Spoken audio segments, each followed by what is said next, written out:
Tourette's podcast is not a medical advice show. It's a show about experiences. In the course of that, we may talk about medications or therapies or stories from the doctor's office, but don't mistake any of that for medical advice or direction. It's not. Get that only from people or places licensed or certified to give it, not from a massively fun and action-packed podcast about our life experiences.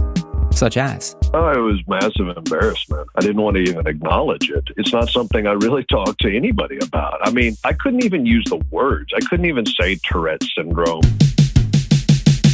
This is Tourette's Podcast, made possible with support of the Tourette Association of America and part of the Geeks Rising Network.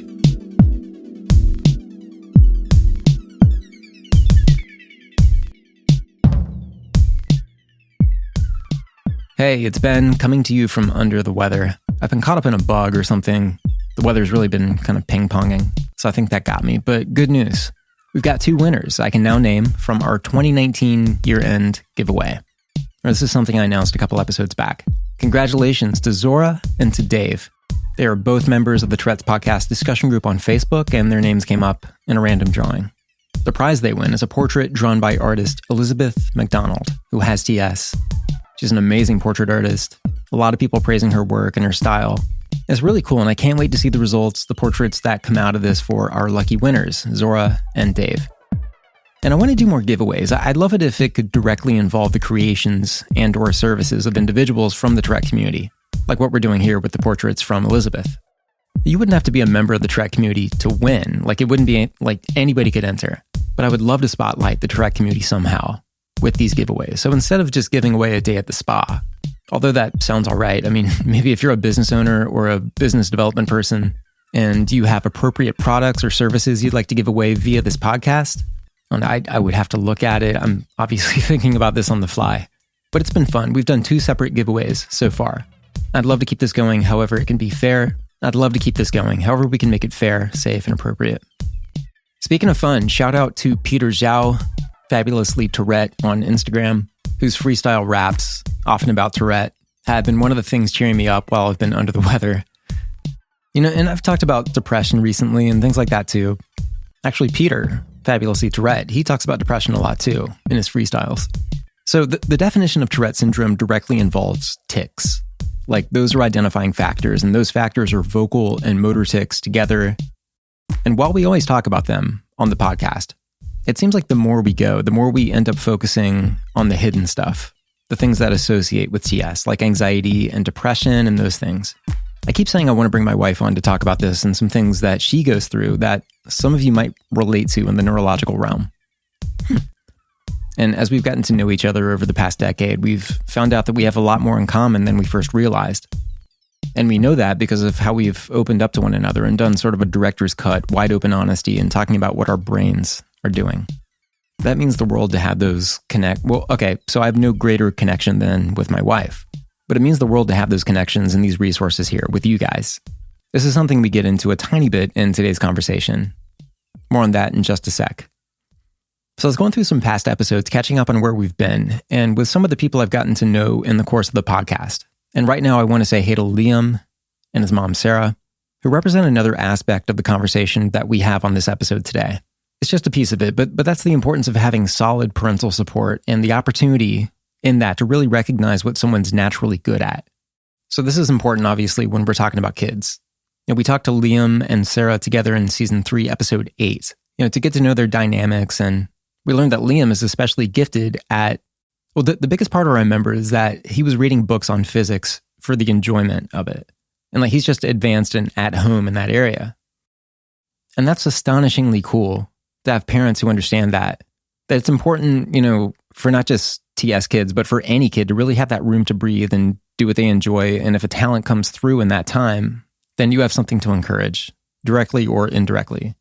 And I don't have kids myself, so I might sound like a total poser. But I remember how my parents supported the talents I had when I was a kid who otherwise did not have confidence thanks to my TS, but those supported talents are literally what I do for a living now, because I felt sure in pursuing it. Going through school, I may have been terrible at math, may have been totally flunking all the things that I was just not naturally good at. But when the things I was good at were given a chance to really kind of go, I don't know, there wasn't this feeling of doom or that my life didn't have direction. And what I'm talking about may sound like the most obvious thing in the world, but Just hearing examples of the power of a solid mom or a solid dad who doesn't ignore the impact of TS, doesn't view it as something that might just pass, but sees it as a life context, and figuring out how to do cool things with that. So anyway, that's just another bit of a theme that you'll hear on the conversation ahead. Something else I want you to check out is a video that's just been posted to the YouTube page of the Tourette Association of America. It's a video my wife and I put together in Los Angeles a short time ago at a special screening of the film Motherless Brooklyn with lead actor and director of the film, Ed Norton. Ed was there in person to introduce the movie, in which he plays a character who has Tourette Syndrome and actually pulls it off in a way that Touretters are relating to. His delivery, his acting performance. It's not the typical Tourette portrayal. I really liked it. And so this video, pretty much everyone in the theater during the screening had Tourette or was connected to it somehow. Like, think about that. A movie theater full of that. Usually what we see is the news story of the Touretter being asked to leave the theater. But this theater was majority Tourette. So this video we had a lot of fun making. It's online right now. It's about Ed and Motherless Brooklyn and what it means to the Tourette community. I'll put it in the show notes with this episode at tourettespodcast.com. And it includes Emily Womack, who was asked to leave the theater a little while back with blame put on her Tourette. That happens. Here's a quick excerpt from the video with Ed and reactions from the Tourette community to the film Motherless Brooklyn. I'm really excited that we can create a space for you guys to enjoy it at its fullest without any restraint. So please enjoy. It was nice to be welcomed in a theater instead of not welcomed. I really hope that over time, more people will be aware of not only what Tourette syndrome is, but the fact that it's very complex and that there's actually a lot of people that have it. Tourette syndrome becomes an amplified stand-in for the human emotions that we all feel. And I think it's why people are relating to Lionel, because I think that they actually can see themselves in him. It's not because he's exotic, but it's because he's human. So I'm hoping that this film, brings more awareness, more compassion, more understanding. I think that's the most challenging part, is just other people's reaction to you. So I think raising that awareness is the most important thing. So I really like the movie. The plot, the whole thing is filled with jazz music, and I would talk more about it here, but I want to get to the conversation this week, and I want you to check out the video. It's up at the Tourette Association's YouTube page, and I've got it at tourettespodcast.com. I'm sure it'll be on social media too. Okay, so our conversation this week is totally magical in nature. Jason Michaels is a professional magician with TS. So you might instantly wonder how that works. Now, how do you master sleight of hand if you have motor tics? What about anxiety versus focus when it comes to performance? Pressure's on, you got an audience, you have a spotlight on you. And how do you go from being totally embarrassed about your TS to making a relatable statement with it and really just helping people understand it while also helping other Touretters figure out that their situation is loaded with superpowers? That's the word he puts on it. He's also the author of a book called You Can Do the Impossible Too. Pay attention to Jason. I personally felt great at the end of this conversation. Here we go.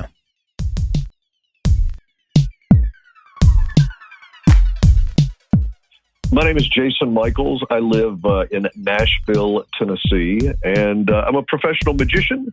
I am also an inspirational speaker and an author. So, yeah. So with magic, is that something that you kind of blend in with motivational speaking? Is that something you take out on the road, or? So both, actually. So when it comes to the speaking side of things, I use the magic in a couple of different ways. One of the ways that I use magic is to kind of grab people's attention.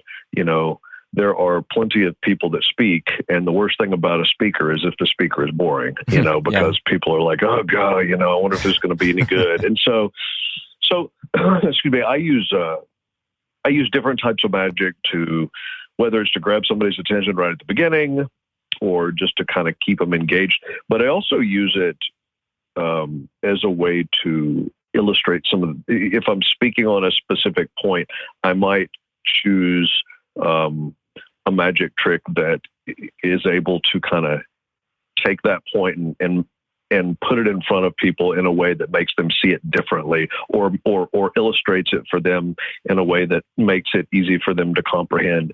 So I try to use magic when it comes to speaking for for engagement purposes, to keep things entertaining and fun, because I want my programs, even when they're serious, I still want them to be fun, and I want people to be into them. And then of course I like I said, I use it to sometimes help drive some of the different points that I'm talking about, to kind of drive them home. Because sometimes if you're just talking about something sort of esoterically, people may or may not be able to figure out how it applies to them. But if you're able to show them, then they go, okay, cool. So, and then the other thing I do with magic is, I have for years. I actually started as a magician before I ever did any speaking. Speaking came much later.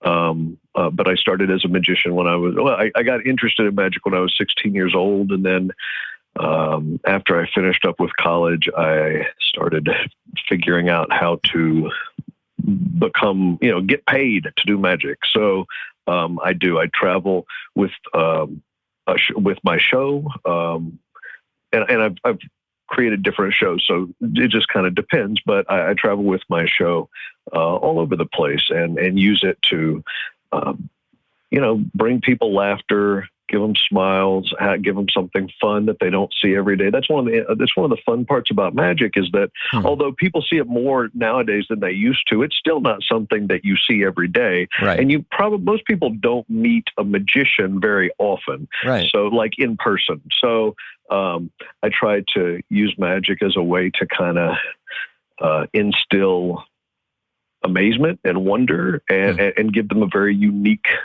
sort of fun experience that hopefully that they won't forget for a long time. It's really curious that a lot of people I talk to on the podcast with Tourette who have sort of a creative or performance side to them, there's, generally in the narrative with Tourette syndrome, there's the anxiety piece, the sort of, the fear piece. There's especially around other people and awkwardness and being misunderstood and that kind of thing. But a lot of people who do feel that in their lives, whether you're a professional drummer, we talked with Mike Miller this season, it's kind of the same thing. Like once he gets out there in a performance setting, kind of all of the worries and fears kind of just evaporate, and you're able to kind of just engage with the thing that you're good at. And the pressure of the audience is not really much of a thing. It's more of something that you feed off of at that point. And it's just a weird kind of 360 a lot of people feel. With TS in your life, has that ever been a factor for you in terms of anxiety of being around other people, of, performing on a sense of pressure or? Yeah, it's, I've never liked having someone point out the tics. That has always been, well, I say always, it was for a very long period of time, it was very embarrassing to me. And that changed a number of years back. But for most of my life, for a long time, the idea, it wasn't that I had a huge amount of anxiety. It's just that it was just always that type of thing where I just wanted to be, if you're with your friends or if you're out, you just kind of want to do what you're doing, and you don't want somebody to walk up to you or to point you out and say, hey, what's wrong with you, or anything like that. So there was definitely that side of the sort of the being embarrassed by the twitches, and I didn't make as many vocalizations as I did some of the twitches and movements. But as far as it in performance, it's sort of an odd story where I went out for a school play when I was 16 years old, and I went out for the school play because a couple of reasons. Number one, it really looked fun, and I thought this really looks fun, and I just wanted to do it. And I don't know if it's strange to say that I didn't really think too much about whether or not it would, the tics would come out. But then I was also a really big, as many people are, I was a really big fan of movies, and I always looked up to the people who were in movies, and I always kind of thought, I want to be like that. And I think in my mind, when I went out for this play, it was kind of like my opportunity for people to, at least what my hope was, is that they would, applaud me for something that I was able to do instead of maybe point me out for something that I had no control over. So, right. But what's crazy about that is that when I got a role in the play, well, what's crazy is that when I stepped out onto the stage, the twitches and the movements and stuff like that, at least for the time while I was standing on stage, they just kind of disappeared. And I could just focus on making sure that I delivered the right line at the right time, or that I moved to the right place, that I was doing what I was supposed to be doing to pull off, a good play. And so I didn't have a huge amount of anxiety specifically with the tics, but I kind of didn't know what to expect. I do remember the very first show that I ever did, just being backstage and kind of thinking to myself, am I supposed to be nervous? What's this supposed to feel like? But then I went out and it went fine. And that's really, and that's one of the things that I talk about in my talk is I talk about the fact that when I did walk out on the stage and I was in front of people, that at least for the time that I was focused there doing my thing, there were not any tics. And then, of course, afterwards, they all come rushing back and, and that still happens to this day, but yeah. So, is your audience aware of your TS, or is that something that people bring up to you? To what degree is it something that people around you know about? Well, when I'm on stage,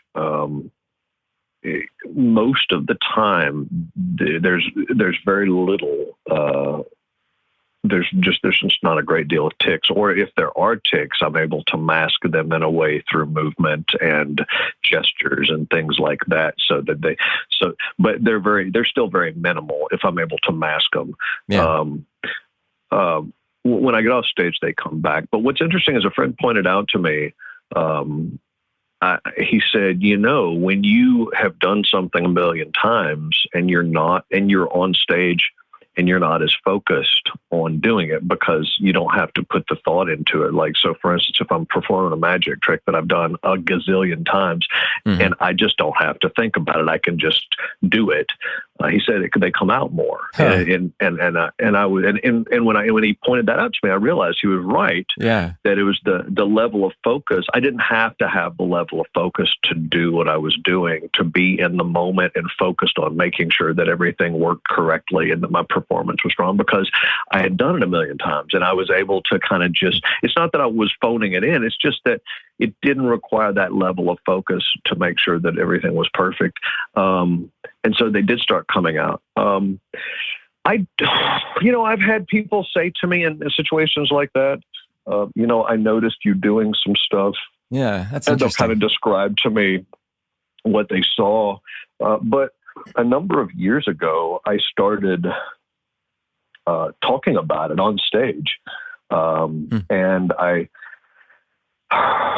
not in every show, but in the vast majority of shows, I would, even if it was just a very short mention, and it was just, I do a routine in my show where I escape from a straitjacket, and so I equate that my first line of the routine. I get strapped into the straitjacket, and I go through the whole process of getting put in the straitjacket. And then the person who helped me goes back to the audience. And my very first line is this. I say, imagine being a young boy trapped inside your own body. Wow. And that makes them immediately go, holy smokes, where's this going? Yeah. And then I take a couple of minutes. Well, it depends on the crowd, but I will take a short amount of time, and my straitjacket routine is about having Tourette Syndrome. Yeah. And it's not a super long piece, but every ever since I started doing it, it was really interesting because people would come up to me and people just started telling me I have Tourette's or I know somebody with it or whatever. And it would happen at almost every single show. And then other people would just come up to me. And the moment that I started doing that, all of a sudden it was like I became more of a person to them. You see, the problem with magic tricks, if there is a problem, is just that the person up on stage doing the magic tricks are doing these things and they are amazing, but they don't really make that person vulnerable. And then, all of a sudden by doing the Straightjacket routine that I did, I became vulnerable and I became just like you. And I was talking about, and for the people who didn't have Tourette syndrome, they're still able to put themselves in my place watching me and hearing the story because they're dealing with something of their own. It may have nothing to do with a tic disorder. It may not have nothing to do with a neurological disorder. It may be that they are dealing with all sorts of other things. But for the time that I'm up there doing that routine, they identify with the struggle. And so it was an interesting, it was what I hoped would happen. Yeah. And it was an interesting sort of way that happened. So, and so at that point, when I finally started telling people, and that was in a show, and granted, it's only, I only talked for 90 seconds or 2 minutes about it in a longer show, but yes, people would certainly come up to me at that point because I had opened myself up to it. And so they would talk to me about it. It's so cool that you're making that connection that way because, I mean, that's kind of what this podcast is hoping to do is just kind of, reveal the human behind the name or the thing or the syndrome or whatever it is and take that 3 or 4 degrees of separation, those layers, just kind of thin them out and just kind of hear people being people. And you're right. When it comes to, being a magician on stage and you're doing amazing things and you're doing it flawlessly, it becomes to a point where if you think about the masters in their field, it's difficult to root for masters. You kind of want to root for the people who are kind of going for it and are trying to be that. And those are the people that you identify with as more, on a human level. And I think that's brilliant that you were able to tie that in and make people who perhaps had nothing, no disorders, nothing you can name. It's just, but they still have things that they go through and just being able to kind of trace that together and kind of make it human that way, I think is absolutely brilliant. I love it. Yeah. And that was important to me. Yeah. Just that connection. And you went into your youth and where you said, imagine being a boy trapped inside your own body. You're a bit older than I am. I was born in 1980. And, at that time, still in the 80s, there wasn't this, just not everybody had a knowledge of what TS was or had heard of it, or, it wasn't until maybe a little bit later when it became, unfortunately, kind of a joke that people became at least familiar with the name Tourette Syndrome. When you were growing up, was there any knowledge in your family about it, or was this just a mystery that you guys had to pinpoint, or when did all this kind of come up for you? Yeah, it was sort of what you mentioned. It was more of a mystery. My mom was very in tune with me as far as just kind of knowing something was up, and I'm very, very fortunate. I consider myself extraordinarily blessed to have had parents who were there to support me and be there for me.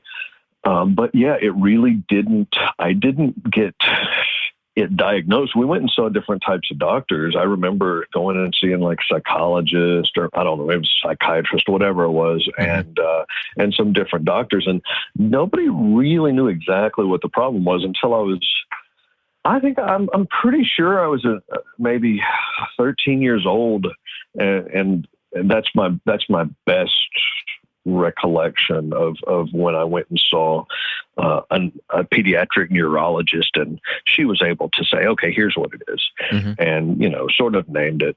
And at that point you can learn about it and all that stuff. But my mom has told me that she, ever since learning what it was, she became, and seeing me do it, she said that she became much more in tune with just watching other people as well. And she would say, well, every now and then I see this person doing certain things, and I sometimes wonder about that. And, but yeah, it was a bit of a mystery for quite a while for me. I was just lucky that I had parents who didn't, the thing about social media is that you're able to you're able to get you're able to get a little peek into what people share about their lives. And I've read so many stories about people whose families didn't understand them, and they felt as though they were trying to get attention, or they were a bad kid or whatever.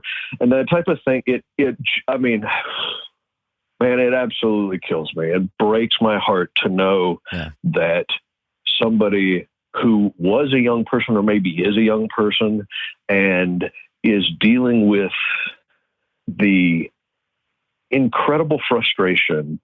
And I mean, that's not even, frustration isn't even the right word. It's not an intense enough word, but somebody who's dealing with this and just trying to do their best, and then they have the people around them who are making their life even more difficult. That just really hurts my soul. And so I think that's one of the reasons that when my friend who finally convinced me to open up about it and start sharing about it, which is not something I wanted to do, but when he finally convinced me to do it and I started doing it, I kind of decided, okay, this is like the next chapter in your life, because people would come up to me and talk to me about it. And I was able to realize that I could, at the very least, maybe I could just say something nice to them. And at the very best, maybe I could be a little bit of like someone for them to look at and say, look at what this person has achieved. Look at how they've lived their life, and they have the same thing that I do. And maybe I can live my dreams too. And so I just always think about how can I share my experience with other people so that it gives them some sense of community, or it gives them some additional hope, or whatever. You know. You mentioned a friend who had encouraged you to kind of bring that out. Yeah. You weren't necessarily at the place prior to that where you would have just volunteered that. Where were you with it? Why weren't you talking more openly about it? Oh, it was massive embarrassment. I just didn't want to even acknowledge it. It's not something I really talk to anybody about. I mean, you know, I couldn't even use the words. I couldn't even say Tourette Syndrome, or I couldn't even do it. Like my family, we had talked about it occasionally, and it was understood. Everybody knew it. I knew it. Everybody knew it. I had it. But it was like, it felt like, I guess you could say it felt like my weakness. It felt like my kryptonite. It felt like I felt like I was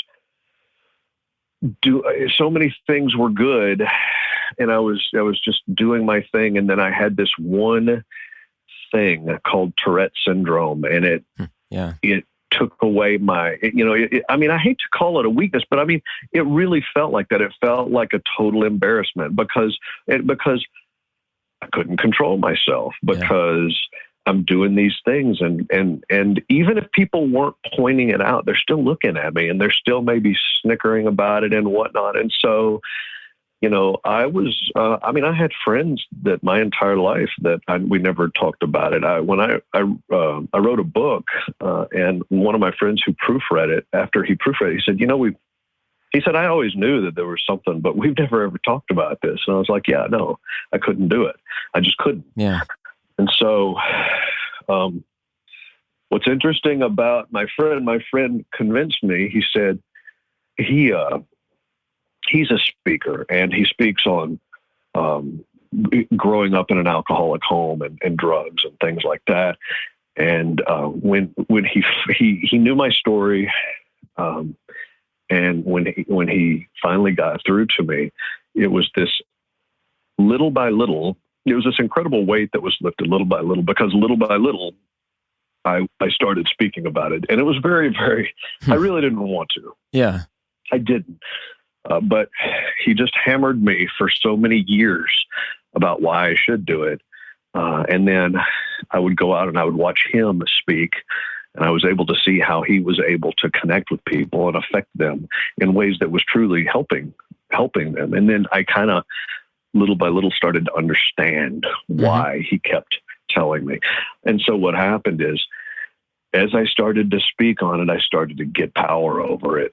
Instead of it feeling like a weakness, instead of it feeling like an embarrassment, instead of it having power over me, all of a sudden I had all the power over it because I was willing to acknowledge it. I was willing to say, here's what it is, and just put it out there, right? And say, here's the thing.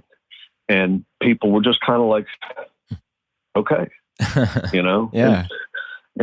And it shifted everything for me. It shifted everything from a mindset of almost feeling like a victim, at least partially, to feeling in a weird sort of way. And we can talk about this more a little bit later. In a weird sort of way, Tourette syndrome, and people will probably at first won't be able to understand what I mean when I say this, but Tourette syndrome gives you superpowers. Yeah, totally. Yeah. So it's not about being weak.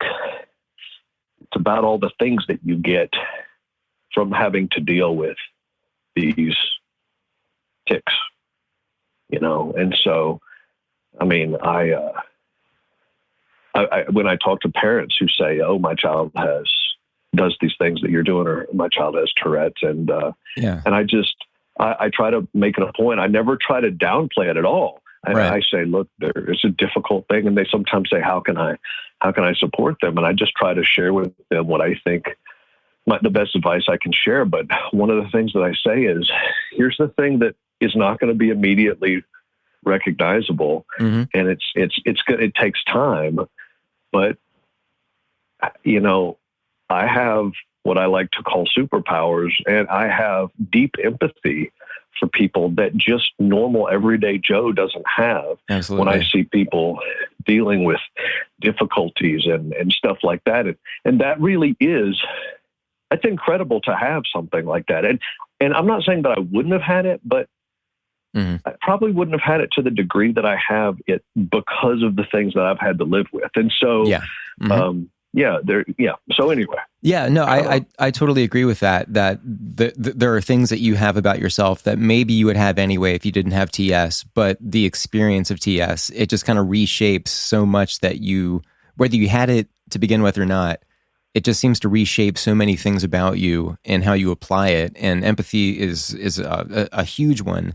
For example, I've received more than 2 emails. I remember 2 specifically, and I feel like there are more than that, of people asking, my son was just diagnosed, what's the life expectancy like? It's like, oh, whoa, hold on. It was such a sort of a shock to them to hear it in conjunction with what they had already known about it, which, may have been just kind of like a TV version or something very incomplete. And so it kind of starts with, this is a disorder that we got to fix. This is the negative. I guess I got really excited when Dr. Christine Connollia, who's been kind of a science advisor to the podcast, I asked her, is there anything specific to Tourette syndrome that you might see as an advantage that hasn't shown up in other disorders? It's not that we're trying to compete, but I just want to know. And she mentioned the thing about enhanced procedural memory. And I mean, there are certain things that have been recorded in people with TS specific to TS. And it's not like I'm better than you. It's just sort of, there are things that you can get from this. And it's not just all the doom and gloom feeling that you need to have. Right. And I think it's just kind of recognizing that. And you're right, it does come with time because there's a lot of difficult stuff that you have to get through. The difficult stuff, if you have the right support system, is going to make you stronger. Again, like you said with your parents, if you have the right support system. And you know what? In the here and now, right at the moment, that it feels like you're being tortured by whatever the tic is that is happening to you, it doesn't feel like anything good is going to come out of it. It doesn't. Right. Let's just call it for what it is. It's terrible. But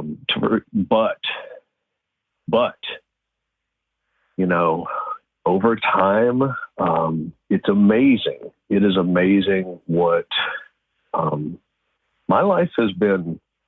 Pretty unbelievable. I've lived a very unconventional life, and having Tourette syndrome hasn't stopped me from accomplishing anything that I wanted to do. There's been nothing that I wanted to do that I've been stopped by Tourette syndrome. And there are a lot of things that I think are built into me because of my experiences with Tourette's. So. Yeah. Just, I just like to say that because I want somebody who's listening to what we're talking about, I want them to understand, especially if they're having a hard day, I want them to understand that it may not feel like it right this moment, but there are good things that are coming. Yeah. Yeah. I mean, I apply that to anxiety, depression, things like that. I just try to think about outcomes and other future things that, like I know I'm going to feel better about something. I know I'm going to be really stoked again on something. Like something's going to happen. I don't know what it is. This feeling that I have right now is like the worst thing ever. I want it to end. I mean, to be honest, with depression, it can push you to extremes with what you want to do with yourself. Yeah. And just having those little things you can have around your room, even just written on a piece of paper, just something to kind of remind you of your resources and what's coming to you it just sounds so trivial and it's super important. And with your ability to do magic, which is something, it is a mystery to the audience, and there's always been a tie-in in my mind with Tourette Syndrome being as mysterious, and even to people who have TS. I mean, it's still a mysterious thing, and there's all kinds of research questions and, what's this, what's that, how does this fit in with this other thing? And it just seems like the story of that and the mystery of that really goes hand in hand with magic really well. I really like, I love what you're talking about here. And it's interesting because I don't know, well, I've thought about it a little bit like that, but not exactly the way you've said it. I haven't specifically thought to myself, Tourette Syndrome is kind of like a mystery, although you're absolutely right, it is. But I have thought very much about how to, okay, so let me kind of go backwards a little bit. Sure. As a performer, one of the things that you try to do, because in addition to performing, I also write my own scripts. So that means I'm a writer, and that means that I get to say the things that I want to say. Well, in the magic community, one of the things that people talk about is how do you make your magic look different from everybody else's? Because while there are thousands, tens of thousands, I don't know, hundreds of thousands of magic tricks, there are some that are more popular than others, and a lot of people are drawn to certain ones. And so you may have people who perform some of the same tricks. But so how do you make what you do, and when I say you, I mean me, how do I make what I do different from everybody else, especially if somebody else is doing a similar trick or whatnot? And so what I have done is I have tried to find presentations that speak to me in different ways. It can be about whatever I want it to be about. It can be fun and silly if I want it to be fun and silly, or it can be super serious if I want it to be super serious. And one of the things that I have been doing is, and it started with the speaking, where I started finding magic to sort of illustrate the points. And I'm in the process of, and then like I said, I wrote the script for the Straightjacket, which was about my experiences with it. But now I'm in this process of writing a completely brand new show with completely brand new material. And I want this show, and I want it to sort of combine something that is, Tourette Syndrome is mysterious to people. They, like you said, to an audience. And so to find a way to perform really great magic and share my story a little bit deeper than I have done in the past, even in an entertaining program, not a motivational program, but an entertaining program. I think number one, it fulfills me sort of as a little bit of an artist. It also makes what I'm doing very much my own. And I agree with you that at least in the fact that it's my story, I'm a magician. I've been doing magic for a very long time. I have Tourette Syndrome. And so because of those two things, finding a way to weave the things together makes perfect sense for me. And I think I sort of like the way that you laid it out there. And I agree. I think that you can very much combine the two things. You just have to find a way to do it in a way that keeps the audience engaged, so they don't, start looking at their phones.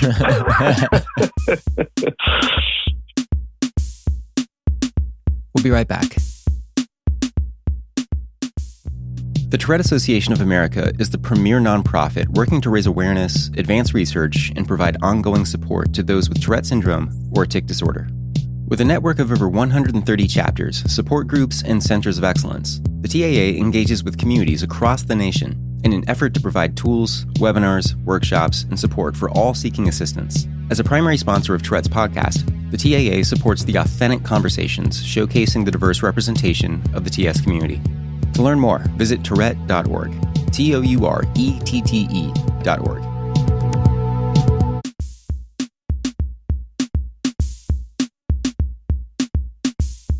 Was learning magic difficult with TS? Did you have any tics that affected your hands, or just thinking about something, like sleight of hand is difficult for anybody. And, if there's another element to where, focus is not going to be an issue when you're performing, but just tics can kind of upset you. Is anything like that happen? Most of my tics are in my neck, my shoulders, my arms, my my head twitching, things like that. Not so much in my hands. I'm not saying that I haven't done things occasionally, but that's not been where my tics have really been located. Yeah. And so I didn't really have a huge amount of problem learning sleight of hand. But again, I will go back and say that you're right about the focus thing. And it very well may be a Tourette syndrome trait of having, I don't know if this is the case. I may be completely wrong, but it may be that the fact that I focus really intensely on something when something grabs my attention and I decide to put my effort into it, I really focus intently on it. And so the study of magic was something that I was just extremely passionate about and just dove deeply into. And that it could be that is the reason why I didn't have, because with focus, like I said, when I focus on stage, some of the tics go away. And so it also could be the fact that with the focus of learning magic, maybe some of the tics weren't as prevalent as maybe at other times. I'm just kind of speculating, but it wouldn't surprise me. Well, I love what you said about, being young and people outside can kind of form this sort of external narrative that, you're not really in control of. It's just what people are picking up about you, and it, may be negative, or you can kind of do something to where you show them your skills and they can maybe judge you on that basis versus this thing they don't understand and have to poke fun at you about. Right. But do you remember kind of early on, or what that maybe those early times were like performing? Were they more frazzling? I mean, that's kind of the nature of it, but do you remember kind of how that went and what you felt like afterward? So I tell you about what's interesting. When it comes to magic, performing magic is already frazzling because if you haven't performed a lot of it, there's an interactive element to it. So, people are going to participate and the people that are participating are the great unknown. You don't know what they're going to do. You don't know what they're going to say. Yeah. And so as a beginning magician, there's a lot of nervousness, and there's nervousness because even if you've rehearsed, you still just don't quite know where this is going to go, just because of the interactive nature of it. But what happened to me is I was smart enough to pick things that I thought were relatively easy technically to do. I practiced enough so that I understood what I had to do so that I wouldn't, forget if I have to cut the deck at a certain moment, that I would cut the deck, that I would do what had to happen at that right moment. And so what happened for me was I would perform a card trick or whatever, and then I would get this really big reaction. And it was unbelievable. It was almost, it's probably not the right way to say this, but it was a little bit like a drug. You're kind of like on a high. Yeah, absolutely. Totally agree. you do this thing, somebody completely, somebody that maybe your parents, maybe your friends, somebody completely freaks out because you're doing something that to them is unbelievable. Yeah. And then you have this incredible satisfaction. And all it does is fuel more passion to learn more and to get better. And so that's sort of how magic really kind of built up momentum with me, is that I had a couple of, I started off with some simple stuff and it got good reactions. And then I started to do slightly more complicated stuff and it would get big reactions. And when you get big reactions, like people freaking out and jumping back and, running away from you because they're that freaked out, like you're like, this is the coolest thing ever. And what's interesting about that is that it's entirely possible. Okay, so let's just hypothetically say that you see me and you see me have some twitches. Okay. And then maybe you start to talk to me and you say, hey, and you find out that I'm a professional magician and you're intrigued and you're like, wow, can you do magic right now? And I said, well, yeah, sure, I can do magic right now. And so I do something that absolutely destroys you. Right. What are you going to remember? Are you going to remember that I had a couple of twitches or tics? Right. Or are you going to remember what just happened directly to you? You're going to forget about why you were originally drawn to me. Maybe you're wondering why I had these weird movements, but you're really going to be fascinated by when the card suddenly morphs into a different card right in your hand and it just freaks you out. And so, because it's just a stronger experience. Yeah. Yeah. So absolutely. It kind of can cover up some of that stuff. And that's why everybody should get into magic. But it's true.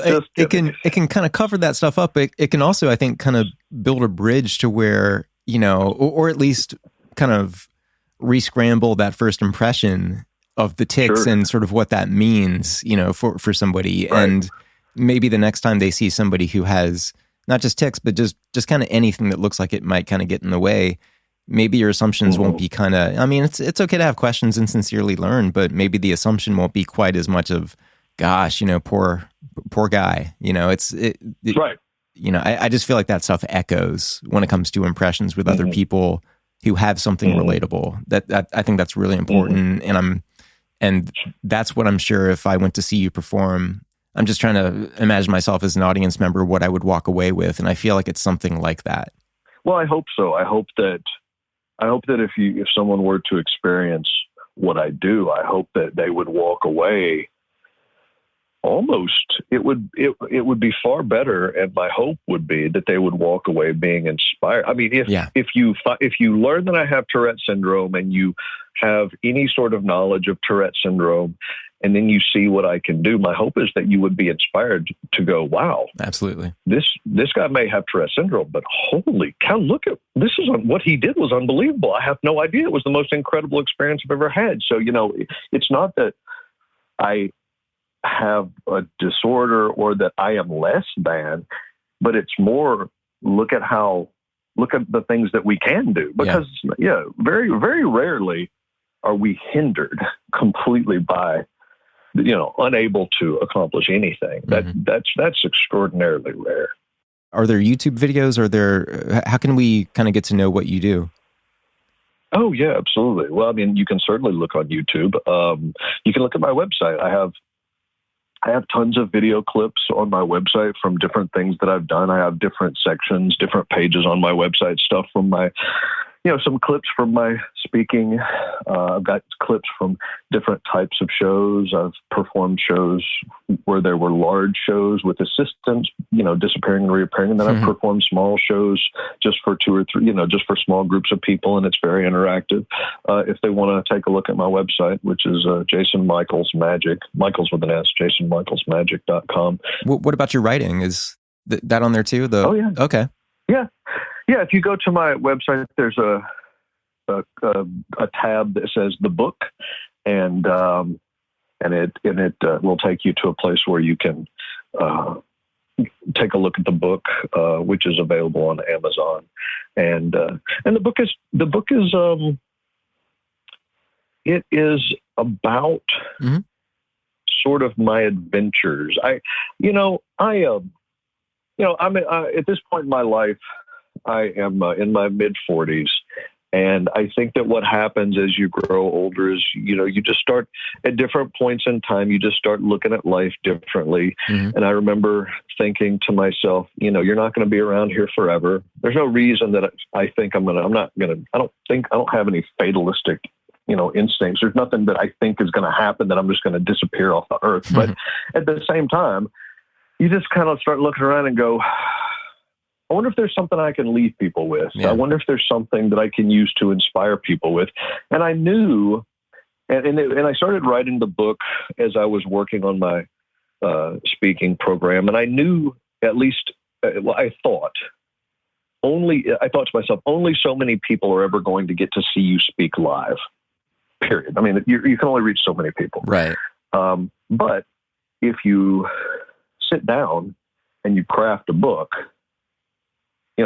somebody who may never have the opportunity to see you speak live could get a copy of your book. Absolutely. And that's what my reason for writing the book was, because I wanted to take a little bit of time and share what it was like growing up with TS, and then share a handful of my adventures, what it's been like to travel around the world performing magic, and with the hope that maybe people would read that and be inspired to kind of look at themselves. Everybody it comes from a different place, but I was hoping maybe I can inspire people to look at themselves bigger, in a brighter light, So yeah, that's the story behind the book. Well, I want to make sure that there's nothing I didn't ask about that I probably should have, or if there are any points that we were kind of going toward that I somehow digressed and got us away from, or is there anything I didn't ask about that you think is important or needs to be emphasized? Yeah, no, I mean, it's, I feel good about it. I mean, as far as I do take medication. Mm-hmm. But I tell you something else that I do that has really been very good for me is, and I try to do this every day, and I was very bad at it at first, but then I finally decided, okay, this is part of your daily medication. And so I reframed the way I looked at it. And a couple years back, I started to spend a little bit of time in just quiet meditation in the morning, where I just sit still and I focus on breathing, and I close my eyes and just allow myself to really not think about anything, just to focus on the breath, the inhaling and the exhaling, to allow my eyes are closed, so I'm in darkness. And just what's interesting is that I believe that when I actively do this, when I spend time in meditation, that the tics are less. Yeah. And when I get out of it, and for whatever reason, I think I'm too busy, or whatever it is that whatever excuse that I want to use for not meditating, that the tics are more frequent. Right. That's one of my biggest things. It's so interesting that, you were saying, being in your mid-40s and you kind of get to a point where you kind of look back and, you sort of maybe reassess things, and it makes you think about what you kind of want to do with your future. And I've tried meditation, and I think with me, I've always just been such a spastic, kind of antsy person that I think my past attempts, maybe in my early 30s to try this kind of thing, mid-30s, I just wasn't good at it. I wasn't in the right frame of mind or something. It wasn't panning out for me. And I think more and more about this now, I've been thinking more about sleep, which I've historically been horrible at, just different ways to kind of come at it. And you said, kind of looking at this certain thing that's, not at CVS as a medication. It's just like something that you can do with your life, and you look at it as an essential piece to kind of getting through the day in a happy and healthy way. And I'm thinking about those things more. Meditate, or whatever you want to call it, just kind of sitting in silence and breathing. It enters my mind more as something that I'm almost craving, as something just to kind of get away from all the din and all the pressure and everything I'm supposed to be doing, or everything that, if you don't have something on your mind that's an obligation you're supposed to fulfill, you kind of feel guilty that you're not thinking about it or doing something about it. And that's pressure too. And it's like just giving yourself an excuse, not an excuse, but just giving yourself permission for whatever, 15 minutes, however long it takes to just kind of step away and do yourself the favor so you can address that stuff in a more reasonable way later on and let things realign while you're meditating it just becomes increasingly attractive to me. And I'm probably going to give that a shot. Well, they have apps nowadays. With technology, it's changed so much. I haven't tried any of the apps, but I have heard great things about different apps just to help. They play. From what I understand, they play different music or whatever for you to listen to, or maybe there's some sort of a whatever that they're doing that just kind of helps in the process of meditation, so that if your brain is kind of always clicking and it's hard to just kind of sit down and still quiet, I think from what I understand, the apps can be very helpful. And you know what, you said something that I do want to, I learned that for me, if I don't get good sleep, my tics are way worse. Yeah. And that happens to me when I travel a lot and when I'm touring, and if I have very busy schedules and at late night and maybe an early morning. So another way to take care of myself is to make sure I get enough sleep every night. Yeah. Yeah. I've always had this weird feeling of, I don't have enough time. And that's maybe, part of me internally, that may be some, external way of the world type stuff where it's just everything's going so quickly, innovation happens so quickly, and there's always a new thing you have to pay attention to, and 5 news stories you're expected to be, informed on, and there's just a lot competing for your attention, and I've always kind of had this thought, and I've said this on the podcast a few times, that I tell my wife all the time, I wish there were 36 hours or 48 hours in a day. And that's kind of what our flow was. We could let these bursts of energy just play themselves out, and then we can sleep. And that's just kind of my fantasy world. But there is, I will say to you, meditation helps with that. It literally slows everything down, and things that really appear important to you, when you spend time meditating, it's easier to just let certain things go and realize that they are not as important as you thought they were. Yeah. That's one of the interesting things that I've learned from meditation. Maybe we should put out a call to the listeners if there are any apps that anybody's enjoying, to whether it's focused specifically on meditation or, just something that helps you kind of hit pause for a minute and do your thing and chill out. I'm very interested to kind of explore that stuff. And I know Tourette's Action in the UK, they have an app too that I think is sort of based on relaxation might be the wrong word, but just something where that's the effect. Cool. Well, I'll be very interested to find out what you find out, to hear what you find out. Cool. We'll keep in touch then. All right, man. Thanks, man. I appreciate it. Yeah, thanks so much for doing this again. All right. Well, yeah, man. Absolutely. All right. Take care. We'll talk soon. Have a good one. Bye.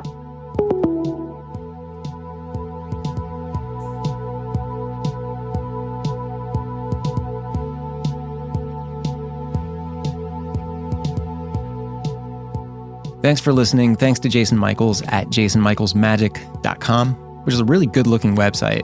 Actually, you can find all sorts of things out about him and the work he's done.